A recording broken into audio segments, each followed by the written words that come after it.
सहनाववतु सहनो भुनक्तु सह वीर्यं करवावहै तेजस्विनावधीतमस्तु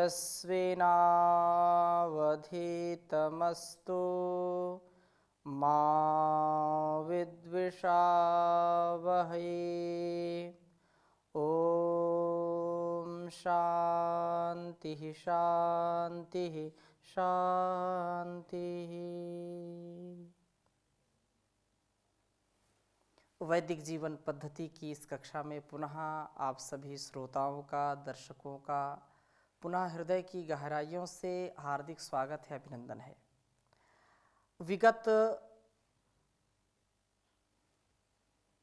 दीर्घ काल से हम इस वेद स्वाध्याय को कर रहे हैं और निसंदेह अलग अलग मंत्रों के द्वारा, अलग अलग वेद वाणियों के द्वारा हमको नया नया ज्ञान मिल रहा है और वो जो ज्ञान हमको पूर्ण तृप्त कर देता है, पूर्ण हमारे जो शोक संतृप्त मन है उनको आनंद से तृप्त करता है, सुख से तृप्त करता है।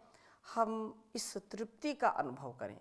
संसार में जो प्राप्त है वही पर्याप्त है, ऐसा यदि हम विचार करें और सतत उस कार्य के लिए जिससे हमारी निज उन्नति है, जिससे हमारे जीवन के उद्देश्य की पूर्ति होती है, जिससे इस संसार का हम भला कर सकते हैं, उसको सदा सर्वदा बढ़ाते रहना हमारा परम कर्तव्य है।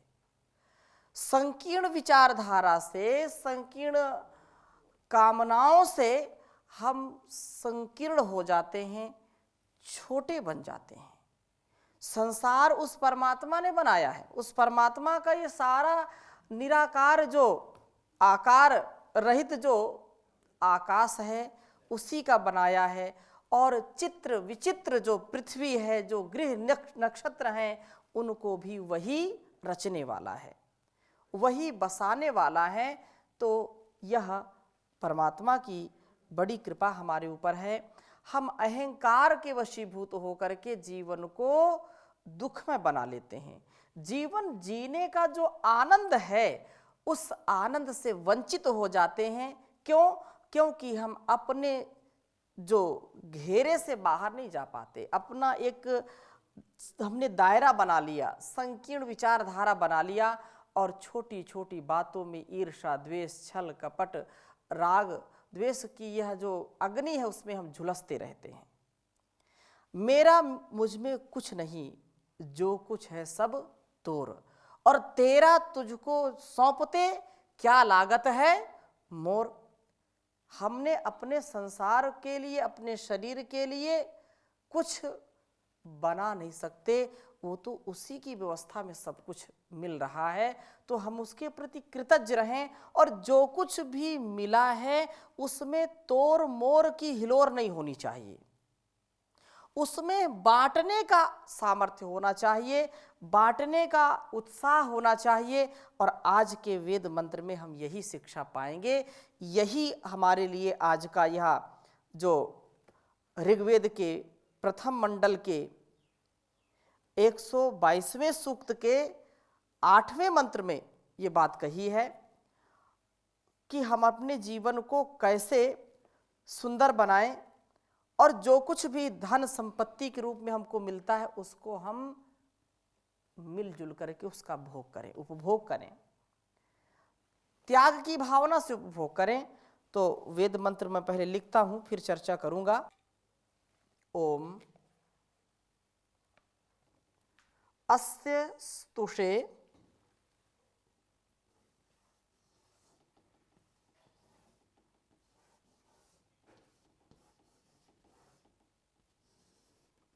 अस्य स्तुषे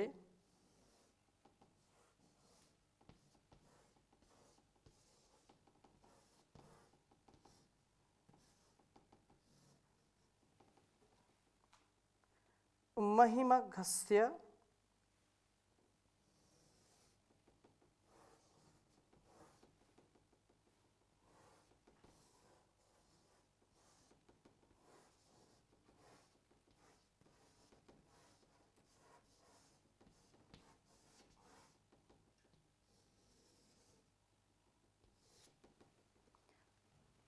महिमघस्य राधः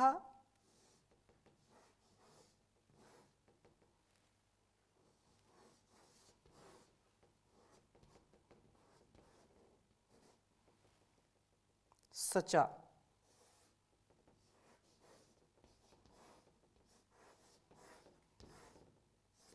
राधा सचा सनेम नहुषा सुवीराः।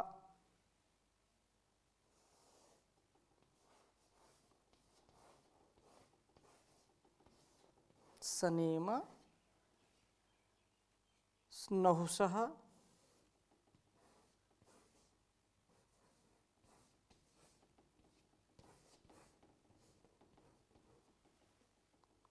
सुवीराः।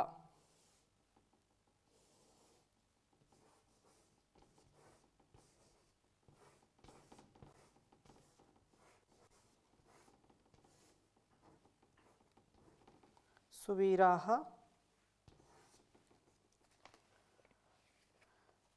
जनो यः पज्रेभ्यो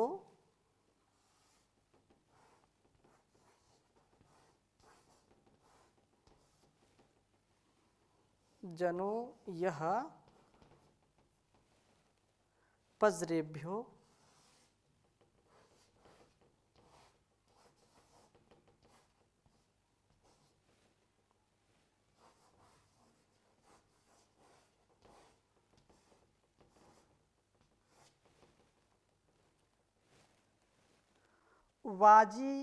वाजनीवान अश्वावती।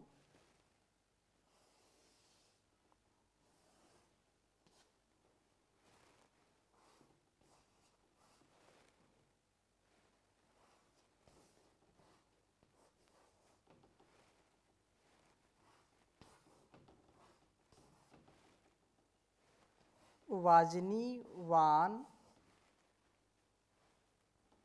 वानस्पति अश्व।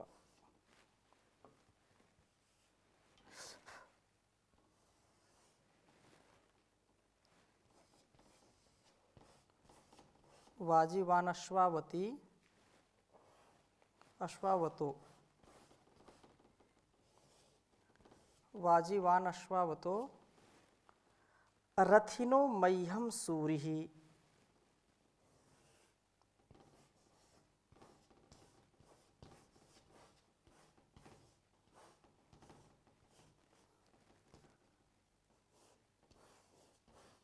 रथिनो मह्यम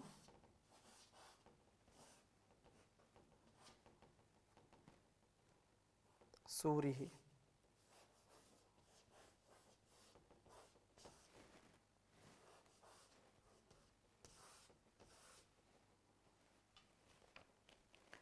उच्चारण करेंगे। ओम अस्य स्तुषे महिमाघस्य राधा सचा सनेम नहुषः सुवीराः जनो यः पज्रेभ्यो वाजनीवान अश्ववतो रथिनो मह्यम सूरिः। ओम अस्य स्तुषे महिमाघस्य राधा सचा सनेम नहुषा सुवीराः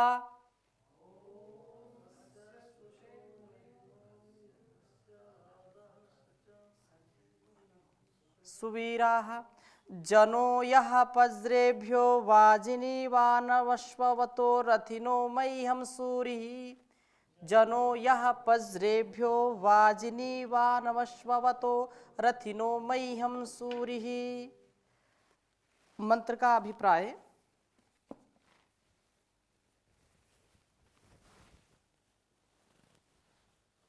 बहुत ही सुंदर अभिप्राय है। कहा कि अस्य स्तुषे, अस्य माने इस महिमघस्य, संपूर्ण महत्वपूर्ण महान अथवा पूजा के योग्य राधा, महत्वपूर्ण अर्थात जो महान है, इस जहान में सबसे महान है, जो तो ऐसे पूजा के योग्य ऐश्वर्य वाले प्रभु के राधा राधसाद संसिद्धौ, राधसाद संसिद्धौ अर्थात जो संसिद्धि को प्राप्त कराने वाला है, जो आराधना के द्वारा, साधना के द्वारा, उपासना के द्वारा साधक साधन करता है और उस साधन से, उस साधना से अपने जीवन को बाधाओं से बचाता है, संसिद्धि उसको प्राप्त हो जाती है। बोले सिद्ध पुरुष हो गया, वो सिद्ध हो गया। ऐसा जो राधा ऐश्वर्य का तुषे मैं स्तवन करता हूं, उसका मैं स्तवन करता हूं, उसका वंदन करता हूं, उसका अभिनंदन करता हूं, और उस प्रभु का ऐश्वर्य महान है, अनंत है। उसका जो ऐश्वर्य है वो कभी भी गिना नहीं जा सकता है, असंख्य है, वो अनगिनत उसका सामर्थ्य है, अनगिनत उसके ऐश्वर्य हैं। तो ऐश्वर्य की स्तुति, जो ऐश्वर्य स्तुति के योग्य हैं, हम सब नहुषः परस्पर प्रेम संबंध में बंधे हुए सुवीराः उत्तम वीर बन करके एक दूसरे के प्रेम में, एक दूसरे के स्नेह में, एक दूसरे के बंधुत्व में, भ्रातृत्व में, मातृत्व में ऐसे सन जाएं, ऐसे एक दूसरे के संबंध प्रगाढ़ हो जाएं कि कभी भी इनसे भिन्न, इनसे कभी विपरीत आचरण ना करें। क्योंकि जिसके जीवन में जितनी प्रगाढ़ता है, विवेक पूर्वक, ज्ञान पूर्वक, त्याग पूर्वक जो संबंधों को जीते हैं, उन संबंधों में कभी खटास नहीं आती है। और जो संबंध, जो स्नेह, जो प्रेम स्वार्थ से परिपूर्ण होता है, जहां पर स्वार्थ है वहां पर व्यक्ति कभी भी दीर्घ काल तक सुख नहीं पा सकता है, कभी ना कभी उसको दुख आएगा। निस्वार्थ भाव से जो कर्तव्य भावना से जीवन को जिएगा, कर्तव्य करता हुआ आगे बढ़ेगा, उसके संबंध चिरस्थायी होते हैं, वो कभी भी दुखी नहीं होते, चाहे उनको दूसरों से सुख मिले या ना मिले, चाहे उनको कुछ भी हो जाए, वो कभी अपने जीवन में हताश निराश नहीं होते हैं। माता पिता का जो कर्तव्य है, वो माता पिता का कर्तव्य सदा सर्वदा उत्तमता से युक्त होता है। माता पिता हो, गुरु आचार्य हो, वो सर्वश्रेष्ठ जीवन होता है, और वो परस्पर जीने का प्रयास करते हैं। पूरे जीवन की कमाई, खून पसीने की कमाई किसको दे देते हैं? अपने पुत्र और पुत्रियों को दे देते हैं, बिना किसी स्वार्थ के, बिना किसी हट के, बिना किसी दुराग्रह के। तो ये कहा कि यहां पर हम परस्पर संबंध में बंधे हुए सुवीरा उत्तम बन करके, सचा मिल करके सनेम इस ऐश्वर्य का सेवन करने वाले हों। जहां स्वार्थ आता वो कहता कि मेरा है, मेरा है, मेरा है। तो ये जो मेरा है, जो मैं की और तू की बात है, तो वहां मैं तू होता है, झगड़ा होता है, और वह धन धान्य, वह संपदा किसी के काम में आती नहीं है, केवल लड़ाई झगड़े में चली जाती है। पूरा जीवन लड़ाई झगड़े में चला जाता है। अगर प्रेम में सूखी रोटी भी मिले, उसको भी खाने में आनंद मिलता है। और झगड़े में 56 प्रकार का भोजन रखा है, 56 प्रकार के व्यंजन रखे हैं, हजारों प्रकार के व्यंजन रखे हैं, और जहां पर लड़ाई झगड़ा है, जहां पर खींचतान है, जहां पर परस्परता नहीं है, वह कितना भी अमृत के समान भोजन भी विष के समान हो जाता है। इसलिए कहा है कि प्रीति पूर्वक नहुषा समविभाग, सब प्रकार के धनों का समविभाग पूर्वक सेवन ही हमें नहुषा परस्पर प्रीति संबंध वाला तथा सुवीर बनाता है। अन्यथा यह धन हमारे लिए विलास का कारण बनता है और हमारी शक्तियों को जीर्ण शीर्ण कर देता है, हमको नष्ट कर देता है, हमको पथभ्रष्ट कर देता है। जनः, यह सब शक्तियों का विकास करने वाला प्रभु, पज्रेभ्यः, आंगिरसों के लिए वाजनीवान, उत्तम अन्न युक्त क्रिया वाला होता है। अर्थात प्रभु इन पजरों को उत्तम अन्न प्राप्त कराते हैं। यह उत्तम सात्विक अन्न ही उनकी पजरता का मूल है। यह प्रभु ही अश्वावतः प्रशस्त इंद्रियों वाले रथिनः, प्रशस्त शरीर रूप रथ वाले मह्यम मेरे लिए सूर्य प्रेरक होता है। प्रभु कृपा से ही मेरा रथ ठीक मार्ग पर चलता है और मेरे जो इंद्रिय अश्व हैं, जो घोड़े हैं इस रथ के, वो भी तीव्रता से लक्ष्य की ओर जाते हैं और लक्ष्य की प्राप्ति करा देते हैं। लक्ष्य की ओर ले जाने वाले होते हैं। वो जो हमारा उद्देश्य होता है, उद्देश्य की पूर्ति कराने वाले होते हैं। तो हम प्रभु के महनीय ऐश्वर्य को मिलकर के सेवन करने वाले हों। प्रभु ही हमें उत्तम अन्न प्राप्त कराते हैं और हमारे लिए उत्तम प्रेरणा देने वाले होते हैं। इसलिए मिलजुल करके रहना, मिलजुल करके खाना, मिलजुल करके रहो, मिला जुला खाओ, ऐसा कहते हैं। केवल अपने स्वार्थ के लिए नहीं, संसार में परमार्थ के लिए, परोपकार के लिए, सदाचार के लिए जीवन जीने की प्रेरणा देता है यह मंत्र, कि हम प्रीतिपूर्वक संबंध निभाने वाले हो जाएं। स्वार्थ को नहीं, प्रेम को, करुणा को और सच्चे संबंधों को जीने वाले बन जाएं। क्योंकि कहा है, किसी के काम जो आए उसे इंसान कहते हैं, उसे इंसान कहते हैं। पराया दर्द अपनाए उसे इंसान कहते हैं, उसे इंसान कहते हैं। कभी सुख है कभी दुख है, इसी का नाम जीवन है। जो दुख में भी न घबराए उसे इंसान कहते हैं, उसे इंसान कहते हैं। ये दुनिया एक उलझन है, कहीं धोखा कहीं ठोकर। कोई रोता है जी जी कर, कोई मरता है रो रो कर।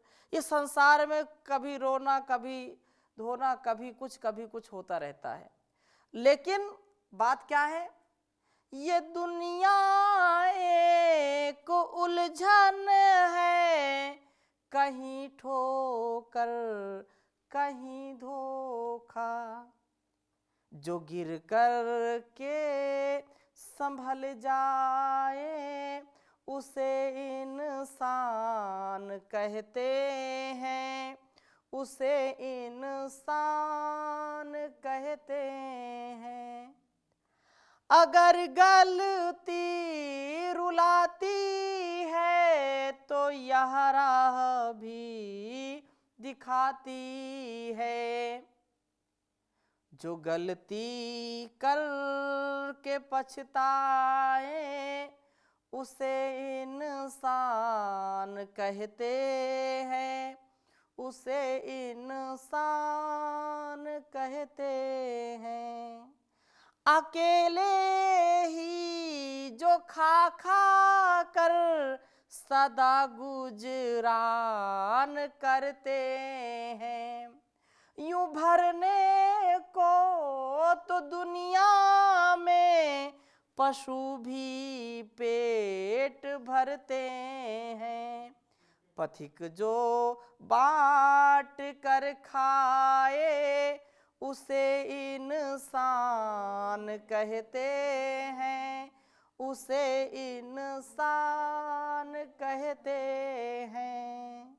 तो संसार में जो कुछ भी हमको मिलता है उसको बांट करके, उसको एक दूसरे में वितरित करके हम सेवन करेंगे तो जीवन हमारा धन्य हो जाएगा। यही वेद कहता है, ईशावास्यमिदं सर्वं यत् किंच जगत्याम जगत तेन त्यक्तेन भुंजीथा मा गृधा कस्य स्विद्धनम। संगच्छध्वं संवदध्वं संवो मनांसि जानताम देवभागम यथा पूर्वे संजनाना उपासते। प्रेम से मिलकर चलो बोलो सभी जानी बनो, पूर्वजों की भांति तुम कर्तव्य के मानी बनो। संसार में मिलजुल करके के जो हम कार्य करते हैं वो कार्य प्रशस्त होता है, वो लोक कल्याण के लिए होता है। माता पिता सबसे उत्तम उदाहरण इसके हो सकते हैं कि कैसे वो जीवन को जीते हैं, त्याग पूर्वक जीवन को जीते हैं, और जो कुछ भी धन ऐश्वर्य उनको मिलता है वो अपनी संतानों में बांटते हैं, परस्परता में जीने का प्रयास करते हैं। लेकिन कुछ लोग जो स्वार्थ में रहते हैं, जो संसार के व्यवहार को नहीं समझते हैं, वो शर्मसार करते हैं और स्वयं शर्मसार हो जाते हैं। झूठे अहंकार में, लोभ में, लालच में अपने जीवन को ऐसे क्रूर बना देते हैं, पाप से युक्त बना देते हैं। तो उससे बचने का उपाय क्या है कि हम प्रभु के द्वारा जो कुछ भी दिया हुआ है उसको मिलकर के सेवन उसका करें। कितनी सुंदर प्रार्थना है, मिलजुल करके रहना। अपने पास जो कुछ भी है, बुद्धि, बल, धन, संपदा, ऐश्वर्य, जो कुछ भी मिला है उसको जब हम बांट करके सेवन करते हैं तो उसमें अपने आप को भी बड़ी शांति मिलती है।